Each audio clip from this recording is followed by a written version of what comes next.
은퇴를 앞두고 많은 부부가 같은 장면을 떠올립니다. 출근 시간에 쫓기지 않는 아침, 둘이 나란히 앉아 마시는 커피, 오래 미뤄두었던 여행과 산책.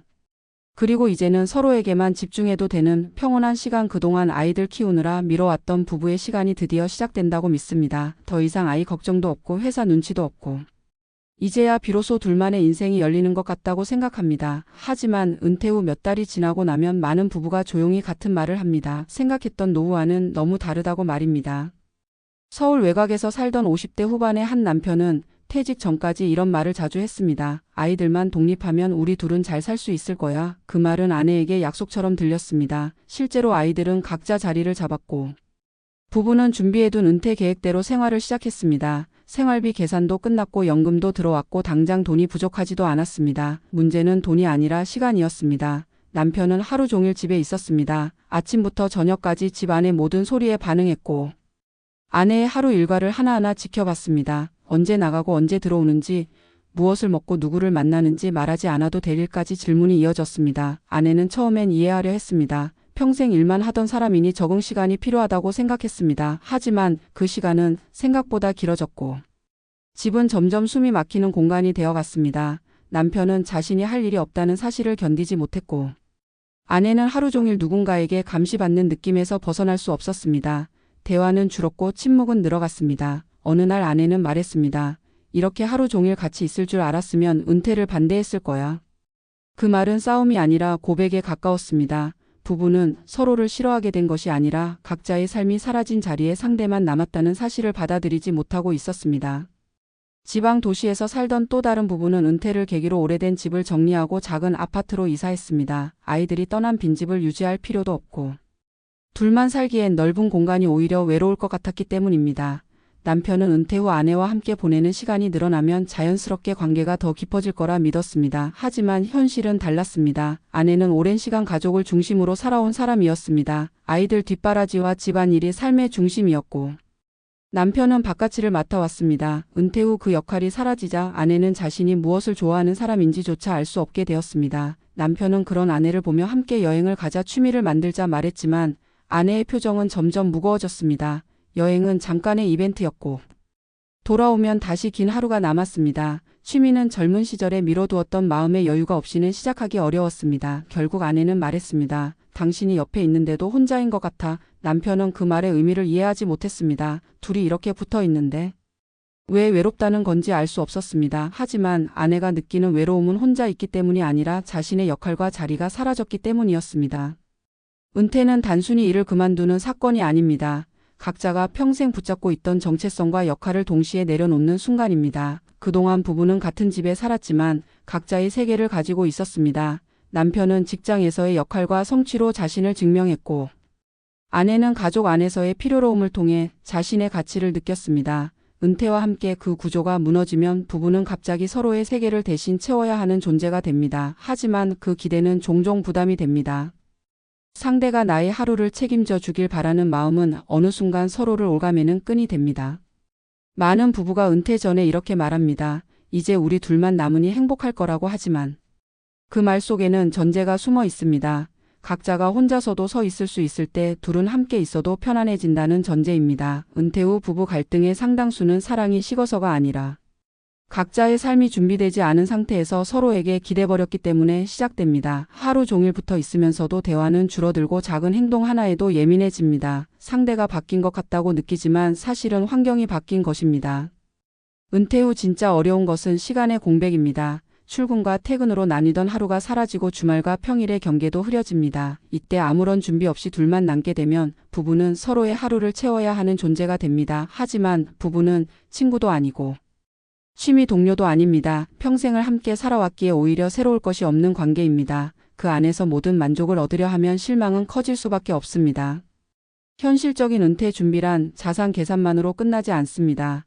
은퇴 후 각자의 하루를 어떻게 채울 것인지, 혼자서도 의미를 느낄 수 있는 시간이 있는지, 부부가 함께하지 않는 시간에도 서로를 불안해하지 않을 수 있는지. 그 질문에 답하지 못하면 은퇴는 축복이 아니라 시험이 됩니다. 실제로 많은 부부가 은퇴 후 일정한 거리와 리듬을 다시 만들어가며 관계를 회복합니다. 각자의 활동을 존중하고 하루 중 일부만 함께 보내는 방식을 선택합니다. 그렇게 다시 배우는 시간은 쉽지 않지만 그 과정을 거치지 않으면 함께 있어도 외로운 노후가 반복됩니다. 부부만 남으면 행복할 줄 알았다는 말은 틀린 기대라기보다 준비되지 않은 소망에 가깝습니다. 은퇴 후 행복은 둘이 함께 있기 때문에 자동으로 주어지는 것이 아니라 각자가 자신의 삶을 가지고 있을 때 비로소 가능해집니다. 이제 은퇴를 앞두고 있다면 또는 이미 은퇴를 맞이했다면 이렇게 묻는 것이 필요합니다. 우리는 정말 둘만으로 충분한가 아니면 각자의 세계를 다시 만들어야 하는가? 그 질문을 외면하지 않는 부부만이 은퇴 이후의 시간을 조금 덜 아프게 조금 더 단단하게 살아갈 수 있습니다.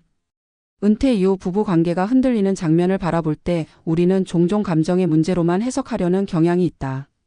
사랑이 식었기 때문이거나 성격 차이가 드러났기 때문이라고 말한다. 그러나 실제 상담과 현장 사례를 따라가 보면 문제의 핵심은 감정보다 구조에 가깝다. 은퇴는 부부 관계의 질을 바꾸는 사건이 아니라 부부 관계가 놓여 있던 생활 구조를 완전히 재편하는 계기다. 그동안 부부는 같은 공간에 살았지만 같은 시간표로 살지는 않았다. 각자의 하루가 분리되어 있었고 그 분리가 관계의 완충 역할을 했다. 은퇴는 그 완충 장치를 한꺼번에 제거한다. 퇴직 이후 가장 먼저 무너지는 것은 시간의 질서다. 출근과 퇴근이라는 리듬이 사라지면서 하루는 길어지고 목적 없는 시간은 불안을 키운다. 이 불안은 자연스럽게 가장 가까운 사람에게 향한다. 배우자의 말투, 행동, 생활 습관이 눈에 들어오기 시작하고 이전에는 문제 삼지 않던 사소한 일들이 갈등의 씨앗이 된다. 이때 많은 부부가 착각한다.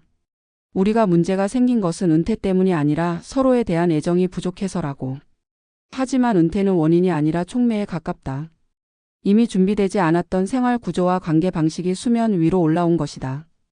은퇴 준비를 이야기할 때 대부분은 자산 규모와 연금 수령액을 먼저 떠올린다. 물론 그것들은 중요하다. 그러나 실제 은퇴 이후 삶의 만족도를 좌우하는 요소는 소득보다 생활 설계에 더 가깝다. 하루를 어떻게 시작하고 무엇으로 채우며 누구와 연결되는지에 대한 그림이 없는 은퇴는 공백이 된다. 그 공백은 부부 관계에 과도한 역할을 요구한다. 배우자가 나의 무료함을 달래주길 바라고 나의 외로움을 해결해주길 기대하게 된다. 그 순간 부부는 동반자가 아니라 서로의 문제를 해결해야 하는 부담이 된다. 특히 오랜 시간 전통적인 역할 분담 속에서 살아온 부부일수록 은퇴 이후의 충격은 크다. 한쪽은 사회적 역할을 통해 정체성을 유지해왔고 다른 한쪽은 가족 안에서의 필요로움으로 자신을 설명해왔다. 은퇴는 이 두 축을 동시에 무너뜨린다. 이를 떠난 사람은 쓸모없어졌다는 감각을 느끼고 가족 중심으로 살던 사람은 더 이상 필요한 존재가 아니라는 공허함을 느낀다. 이 상실감이 충분히 다뤄지지 않으면 부부는 서로에게 그 빈자리를 채워달라고 요구하게 된다. 하지만 그 요구는 대부분 충족되지 않는다. 상대 역시 같은 상실 속에 있기 때문이다. 실제 은퇴 후 관계가 안정적으로 유지되는 부부들을 보면 몇 가지 공통점이 있다. 그들은 은퇴 이후에도 각자의 세계를 유지하려 노력한다. 혼자 보내는 시간이 있고 각자의 인간관계가 있으며 부부가 함께하지 않는 활동을 죄책감 없이 인정한다. 동시에 부부가 함께 보내는 시간에도 명확한 의미를 부여한다. 무작정 하루 종일 붙어 있는 것이 아니라 산책이나 식사처럼 공유할 수 있는 리듬을 만든다. 이러한 균형은 저절로 만들어지지 않는다. 의식적인 합의와 조정의 결과다. 은퇴는 관계의 끝이 아니라 관계 방식을 다시 설계해야 하는 시작점이다. 이 시기를 무사히 넘기기 위해 필요한 것은 상대를 바꾸려는 노력이 아니라 나의 하루를 다시 설계하려는 태도다. 내가 무엇을 할 때 의미를 느끼는지, 누구와 연결될 때 살아있다고 느끼는지 그 질문에 스스로 답하지 못한 상태에서 부부만 남으면 행복할 것이라 기대하는 것은 지나치게 가혹한 기대다. 부부 관계는 인생 전체를 대신할 수 있는 장치가 아니다.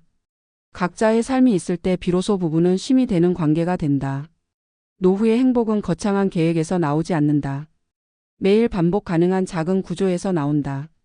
일주일에 몇 번은 혼자만의 시간을 갖고 몇 번은 배우자와 함께 걷고 대화하는 리듬.